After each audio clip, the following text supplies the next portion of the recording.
Welcome back to Inside Post Challenge, presented by the Breeders' Cup and part of the Road to the Triple Crown, sponsored by Adequan. This week we're taking a look at the Vinery Racing Spiral and the Louisiana Derby. Hi everyone, I'm Tom Law. I'm back again, joined by Ed DeRosa. Back from Florida. Back from Florida again.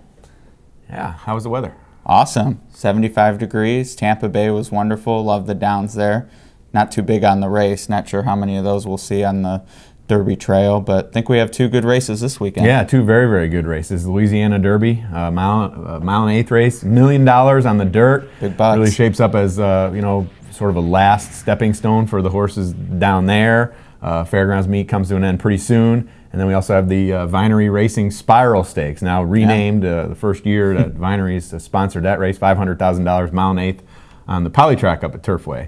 What do you think of these races? I think they're both very well evenly matched, and kudos to the racing secretaries at both tracks for filling the gate at both places. I'm against the favorite in both of them, so it could be a lucrative day if I'm right, which I haven't been at all this spring, but only takes one big one to get in the black, and that's what I'm hoping for. I'm going to look for hot connections at Fairgrounds. I really like Al Stahl's horse. I went back and watched his two races, and what he's shown on the turf, if that translates to the dirt, I think it might have a potential superstar on our hands. The one thing I will say concerns me about Left is he's not Triple Crown nominated, and it seems like he would have shown enough that they may have dropped the $600 in the entry box, but he's in this race, so maybe he'll be supplemented with a win here. Yeah, we went two turns last time on the dirt, and he ran really, really well. You know, obviously, you said you're against the favorite. That's Mucho Macho Man. Won the prep, really, for this race, the Risen Star Stakes. He ships back from Florida again. Trainer Kathy Ritvo's really been pointing for this race for quite a while. He's certainly the horse to beat. He's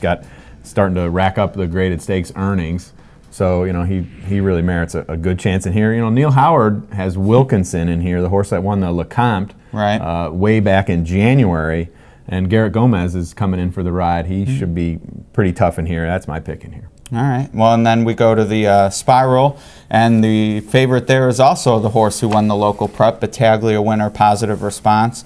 And I mean, I like him actually a little more than I like Mucho Macho Man in the Louisiana Derby, but I'm also looking away from the favorite in that race. Not trying to be contrarian, I just think it's evenly matched enough that I don't need to take a shorter price, and I think Animal Kingdom is going to be the horse to beat. I know they've been pointing for this race, and then the Bluegrass with this horse. That allowance race was just a prep, and I was fortunate enough to be at Gulfstream that day, and I liked what I saw, and I'm expecting to like what I see this weekend. Yeah, I thought it was interesting that Alan Garcia and Javier Castellano, Alan Garcia, of course, named on Animal Kingdom, and Castellano is going to ride King Kanji for West Point Thoroughbreds in there, both coming up from Florida, obviously probably both having good meets down at Gulfstream, coming in to ride the Turfway card, you know, obviously. You know, don't know if that's a huge indication that, you know, they're an automatic or anything like that, but, you know, certainly probably giving up some business down there and come to ride at Turfway. Obviously, two horses that are Triple Crown nominated and their connections, you know, obviously looking at the Triple Crown. Horse I like in here, actually, Twinspired. Took a lot of money last time out in the Battaglia. He was 2-1.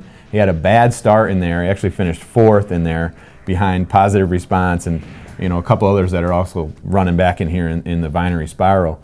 You know, I'm hoping maybe he might be a little bit of a price in here. Go, like you said, go a little bit against the grain, go against some of these favorites in here, and, you know, hopefully catch a price.